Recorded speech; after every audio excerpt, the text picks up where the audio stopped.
সম্প্রতি বাংলাদেশের প্রধানমন্ত্রী তারেক রহমান চীনে গেছিলেন, চায়না সফরে গেছিলেন, সরকারি সফরে গেছিলেন। অনেক আশা আকাঙ্ক্ষা স্বপ্ন নিয়ে গেছিলেন যে চায়না বাংলাদেশের বিভিন্ন খাতে বিপুল পরিমাণে বিনিয়োগ করবে, বাংলাদেশের মানুষের আয় উপার্জন বাড়বে। এরকম বিনিয়োগ করলে তো সেটাই হয়, কিন্তু একেবারে অত্যন্ত দুঃখজনক খবর হলো চায়না তেমন কোনো বিনিয়োগের প্রতিশ্রুতি কোনোভাবেই দেয় নাই। বিশেষ করে যে তিস্তা প্রকল্প বলে বাংলাদেশের একটা প্রকল্প, যেখানে অতীতে চায়না কিন্তু আগ্রহ শো করছিল, বাট এইবার নাকি কোনো কথাই হয়নি। বাট একটা শুধুমাত্র ঘটনা যেটা নিয়ে দেখলাম যে বাংলাদেশের কিছু কিছু রাজনৈতিক বিশ্লেষক আছে যারা অবশ্যই সরকারপন্থী, দেখলাম যে ব্যাপক উচ্ছ্বাস প্রকাশ করছে চায়না কীভাবে বাংলাদেশের অর্থনীতিকে পুরো পাল্টে দিয়ে একেবারে দরবার গতিতে সামনের দিকে এগিয়ে দিতে পারে। এরকমভাবে বর্ণনা করা হচ্ছে একটা বিশেষ ব্যাপারে। সেই ব্যাপারটা কি? সেই ব্যাপারটা হলো যে এখানে লেখা আছে বাংলাদেশ থেকে মিয়ানমার হয়ে করিডোরের প্রস্তাব চীনের। অর্থাৎ বলতে চাচ্ছে বাংলাদেশ থেকে একটা করিডোর, অর্থাৎ একটা রাস্তা, হাইওয়ে বা রেলওয়ে এরকম কী হবে, বাংলাদেশ থেকে মনে করেন ঢাকা থেকে এটা প্রথমে যাবে চিটাগাং, তারপরে যাবে কক্সবাজার, এরপরে টেকনাফ, এবং সেখান থেকে ওই নাফ নদীর উপরে একটা ব্রিজ হবে, তারপরে যাবে মায়ানমার, এবং মায়ানমারের ভিতর দিয়ে গিয়ে ওই চীনের কুনমিং না কি জানি জায়গা আছে, ওই পর্যন্ত যাবে। তো দৃশ্যত প্রস্তাবটা কিন্তু ভালো, এতে কিন্তু কোনো সন্দেহ নেই। এটা যদি বাস্তবায়িত হয় তাহলে বাংলাদেশের যে উন্নতি হবে এতে কিন্তু কোনো সন্দেহ নাই। এবং একই সঙ্গে বাংলাদেশের মানুষের জন্য কিন্তু অনেক সুবিধা হবে। এখন যেমন আমাদের বাংলাদেশের মানুষ এই যে চিকিৎসার জন্যে এই যে ভারতের উপরে নির্ভর করে, চায়না যদিও আমাদের অনেক সুযোগ সুবিধা দেওয়ার প্রস্তাব দিয়েছে, কিন্তু তারপরও যেহেতু চায়নায় যেতে গেলে যে বিমানে যেতে হয়, সেখানে আপ ডাউন মনে করেন 60-70 হাজার টাকা ভাড়া দিতে হয়, তাই না? তো ওই বিমান ভাড়া দিয়েই বাংলাদেশের মানুষের যে স্থলবন্দর দিয়ে সোজা ভারতে গিয়ে চিকিৎসা করে চলে আসতে পারে। তাহলে কী কারণে বাংলাদেশের মানুষ চায়নাতে যাবে? মোটেও সেটা যাবে না, এটা লাভজনক না, তাই না? ইভেনচুয়ালি মানুষ তো অর্থনৈতিক বিষয়টাই দেখবে। যাদের টাকা পয়সা আছে তারা কি চায়নায় যায় নাকি? তারা তো যায় সিঙ্গাপুর। যাই হোক, আমার বক্তব্য হলো যে প্রস্তাবটা যদি বাস্তবায়িত হয় তাহলে কিন্তু আসলেই বাংলাদেশের অনেক উপকার হবে। এবং এই প্রস্তাবটা হলে দেন এই রেল সড়কে অথবা এমনকি বাস যোগে এই বাংলাদেশ থেকে কিন্তু চায়নার ওই কুনমিং যাইতে কত 22-24 ঘন্টা লাগবে এরকম। তো এরকম 22-24 ঘন্টা ভ্রমণ করে মানুষ তো ওই যে ভারতে গিয়ে ওই যে চেন্নাই, বেঙ্গালোর ওদিকে যায়। সো ওদিকে না গিয়ে এদিক দিয়ে চলে যাবে ইয়েতে চায়নায়, তখন সুবিধাই হবে। বিষয়টা কিন্তু খুবই আকর্ষণীয়, এতে কিন্তু কোনো সন্দেহ নেই। কিন্তু সমস্যাটা কোথায়? সমস্যাটা হচ্ছে এটা কি আদৌ বাস্তবায়িত হওয়া সম্ভব?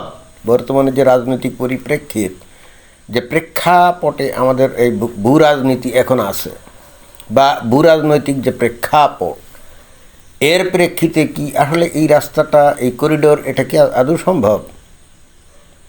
কিন্তু তার চাইতে প্রথমে একটা নীতিগত প্রশ্ন হয়ে যায়, সেটা হলো যে ভারতের সাথেও কিন্তু এই ধরনের করিডোরের নানা চুক্তি টুক্তি অতীতে বাংলাদেশ করছিল, যে ভারতের মধ্য দিয়ে রেল সড়ক হবে, আরও স্থল সড়ক টড়ক হবে, ভারতের সাথে বাণিজ্য আরও বাড়ানো হবে, এবং ভারতের মধ্য দিয়ে ওই ট্রান্সশিপমেন্ট একটা ট্রানজিট হয়ে ওই যে 7 সিস্টার্স অঞ্চলে যাবে। তো তখন কিন্তু বাংলাদেশের লোকজন, এবং এখনও দেখবেন যে এখনও যারা নাকি যে চায়না করিডোরের সাপোর্টার না, এরা তখন বলবে যে না না না, ভারত যদি এইটা করে তাহলে বাংলাদেশের স্বাধীনতা সার্বভৌমত্ব বিপন্ন হবে।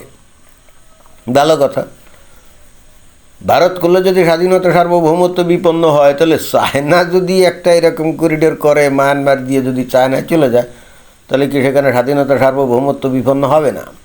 কি জানি, এটা আমার ঠিক মাথায় ঢোকে না। তবে হ্যাঁ, চায়নার এই করিডোর যদি বাস্তবায়িত হয়, বাংলাদেশের কিন্তু উন্নতি হবে, এতে কিন্তু কোনো সন্দেহ নেই।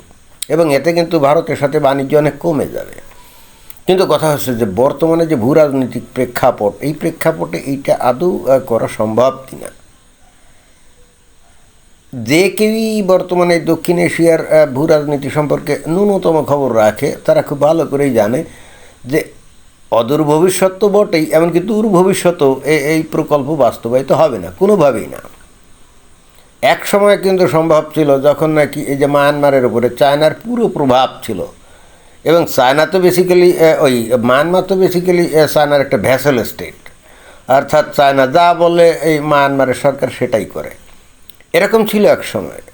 কিন্তু এখন কি সেই পজিশন আছে নাকি? চায়নার যে মায়ানমারের যে নেপিডোতে যে সরকার আছে তারা হয়তো ঠিকই এখনও চায়নার কথায় ওঠে এবং বসে, সেটা ঠিক আছে, কিন্তু মুশকিলটা হচ্ছে বাংলাদেশের সীমানা দিয়ে যে অঞ্চলে এই করিডোরটা ঢুকবে, যে রাখাইন প্রদেশ, তাই না, যেটা নাকি এখন আরাকানি আর্মিদের দখলে, এবং এখানে কিন্তু নেপিডো সরকার অর্থাৎ মায়ানমার সরকার, জান্তা সরকারের কোনো কিন্তু এখানে উপস্থিতি নাই, তাদের কোনো নিয়ন্ত্রণও নাই, এবং অদূর ভবিষ্যতে এখানে তারা নিয়ন্ত্রণ আরোপ করতে পারবে সেরকম মনেও হয় না। বিশেষ করে বাংলাদেশের সাথে এই যে প্রস্তাব দেওয়া হয়েছে না, এই কারণে তো আরোই এটা সম্ভব না। অর্থাৎ বর্তমান বাস্তবতার প্রেক্ষিতে এই করিডোর, এইটা অদূর ভবিষ্যৎ তো দূরের কথা, ভবিষ্যতেও কোনো দিন এটা আদৌ হবে কিনা সন্দেহ আছে। কারণ ওই রাখাইন প্রদেশে যে আরাকান আর্মি, তারা কট্টর মুসলিম বিরোধী। প্রথমত তারা কট্টর মুসলিম বিরোধী, তাদের তাদের তাদের উপর দিয়ে বাংলাদেশের এই ধরনের কোনো করিডোর তো তারা যাইতেই দিবে না। এরপরেও যদি তারা রাজি হয়ও বা যে কোনোভাবে তারা ম্যানেজ করা গেল, কিন্তু আসলে তো তাদেরকে ম্যানেজ যেই করতে যাবে এখানে উল্টো গীত হবে, কারণ এরা তো এখানে একটা স্বাধীন রাষ্ট্র তৈরি করার জন্য চেষ্টায় আছে, তাই না? আর বাংলাদেশের সাথে ভারতের একটা আমেরিকার যে চুক্তি হয়ে গেছিলো যে 12 ফেব্রুয়ারি, এরপরে আমেরিকার কথাকে অগ্রাহ্য করে বাংলাদেশের সরকারে যে চায়নার সাথে দরম মরম করতে গেছে, তো যে কায়দা সে কাহিনার পতন ঘটছিল, আমেরিকা তো এখন সেই কায়দা এখানে শুরু করবে না, তার গ্যারান্টি আছে। অদ্ভুত ব্যাপার হলে আমেরিকা তো করবেই, একই সঙ্গে ভারতও করবে। ভারত কি কোনোদিন চাইবে যে বাংলাদেশের থেকে এরকম একটা করিডোর মায়ানমার হয়ে তারপরে চলে যাবে চায়না? হয়তো চাইতো যদি ভারতকে ওই সুযোগ সুবিধাগুলো দেওয়া হতো, তাই না? সেক্ষেত্রে হয়তো তারা এটা নিয়ে অত ইয়ে করতো না। কিন্তু যেহেতু ভারত বাংলাদেশকে নানা রকম বন্দর ব্যবহারের সুযোগ দিছিল, ওই যে ভারতের বন্দর টন্দর ব্যবহার করে বাংলাদেশের গার্মেন্টস পণ্য যাইতো না, যে গত বছর যেটা নাকি ভারত বন্ধ করে দিয়েছে, তো ফলে হচ্ছে কি ভারত বাংলাদেশকে বহু সুযোগ দেওয়ার পরেও বাংলাদেশ তার প্রতি কোনো কৃতজ্ঞতা তো দেখায় নাই, উল্টে শত্রুতামূলক আচরণ করছে, তাই না? এখন ভারতকে বাইপাস করে বাংলাদেশ ছোট্ট একটা দেশ, তাই না, ভারতকে উপেক্ষা করে অনেকটা অপদস্থ করে এই যে দরম মহরম যেটা করছে, তো ভারত থেকে খুশি হবে নাকি? মোটেও না। এখানে আমেরিকা যদি তার স্বার্থের হানি ঘটে, কোনো দেশ যদি সেটা করে, সেখানে গিয়ে সরাসরি সামরিক আক্রমণ চালায়, যেমন ইরানে করছে, তাই না, রাশিয়া যেমন করেছে কোথায়, ইউক্রেনে, তারপরে ইসরায়েল করেছে কোথায়, গাজায়, আর এখন করে কোথায়, ওই ইয়েতে, লেবাননে, তাই না? তো এই হলো পৃথিবীর বর্তমান চালচিত্র, তাই না? তো সেখানে বাংলাদেশ ভারতের পেটের ভিতরে থাকে পুষ্কে একটা দেশ, সেখানে ভারতকে রাগিয়ে, ভারতকে খেপিয়ে এই ধরনের প্রজেক্ট করতে যাবে, তাও চায়নার সাথে, ভারতকে এটা মেনে নেবে? মোটেও মেনে নেবে না। এখানে বাংলাদেশ এটা নিয়ে যতই চিল্লাচিল্লি করুক, আর পাকিস্তান বা ওই চায়নার সাথে যতই সামরিক চুক্তি করুক, তাতেও কিছু যাবে আসবে না। কারণ ওই আরাকান আর্মিদেরকে তখন কি করবে? ভারত নিজেরাই এখানে অস্ত্রপাতি দিবে, আমেরিকা তো দিবেই, এমনকি ভারতও দিবে। কেন দিবে? কারণ যাতে এই জায়গায় এই আরাকানিরা অর্থাৎ এই রাখাইনরা ওখানে একটা স্বাধীন রাষ্ট্র তৈরি করতে পারে, এবং যাতে জিন্দেগিতে কোনো দিনও বাংলাদেশ থেকে এখানে এই করিডোর যাতে যাইতে না পারে। ঘটনাটা কিন্তু এটাই ঘটবে।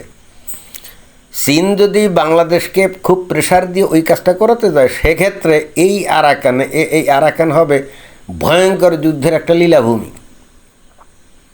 এখানে আমেরিকাও অস্ত্রপাতি দিবে, টাকা পয়সা খরচ করবে আরাকানদের পিছনে, ভারতও করবে। ফলে ঘটনা বুঝতে পারছেন? এবং ওই যুদ্ধের জের এসে বাংলাদেশেও পড়বে, ওই কক্সবাজার চিটাগাংয়ে এসেও পড়বে। অর্থাৎ বাংলাদেশ কিন্তু যদি এইটা নিয়ে এই চায়নার সাথে বেশি দরম মহরম করে, সেক্ষেত্রে ওই আরাকানের ওখানে ভয়ঙ্কর যুদ্ধ শুরু হবেই তো। কারণ হয়তো তখন চায়না চিন্তা করবে, ঠিক আছে, মায়ানমার সরকারকে অস্ত্র, টাকা পয়সা এগুলো দেওয়া হোক, যাতে করে তারা এখানে আরাকানি আর্মিদেরকে পরাস্ত করতে পারে, তাই না? তো সেইটা করলে ভারত আর আমেরিকা চুপ করে বসে থাকবে? মোটেও না। তারাও প্রচুর অস্ত্রপাতি টাকা পয়সা এখানে খরচ করবে শুধুমাত্র চায়নাকে দমন করার জন্য। জি, এটাই বাস্তবতা, এটাই বাস্তবতা। অর্থাৎ এইটা আজকে থেকে 8-10 বছর আগে হলে হয়তো করা যেত, বাট এখন যে পরিবর্তিত পরিস্থিতি, এই পরিস্থিতিতে এখানে এই করিডোর কোনোভাবেই করা সম্ভব না। বাংলাদেশের কিছু রাজনৈতিক বিশ্লেষক এটা নিয়ে যতই হুলিয়ে ফাবিয়ে কথাবার্তা বলুক, বাট বাস্তবতা বলে যে এটা সম্ভব না। এটা করতে গেলে অবশ্যই অবশ্যই এখানে আমেরিকা, ভারত এদেরকে খুশি করতে হবে, অ্যান্ড দেন এটা হয়তো বাস্তবায়িত হতে পারে। আবার তখন হবে কি, ভারত আর আমেরিকাকে খুশি করতে গেলে তখন কিভাবে খুশি করা যাবে? তখন বাংলাদেশকে কি আমেরিকাকে কি দিতে হবে? করিডোর মোড দিতে হবে, তাই না? কিন্তু আসল কথা হচ্ছে যেখানে পরিস্থিতি অত্যন্ত জটিল, এখানে ভারত বা আমেরিকাকে খুশি করলেই যে হলে খুব সহজে আরাকানিদের মন জোগানো যাবে বা আরাকানিদের সাথে লাইন করা যাবে।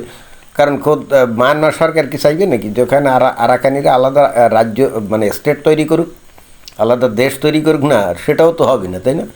বিষয়টা খুবই জটিল, বিষয়টা খুবই জটিল। অর্থাৎ এই করিডোর নিয়ে অনেক বাগাড়ম্বর করা যায়, অনেক স্বপ্ন দেখা যায়, কিন্তু সেটা বাস্তবতা থেকে অকল্পনীয় দূরে। এটাই হলো বাস্তবতা। ধন্যবাদ।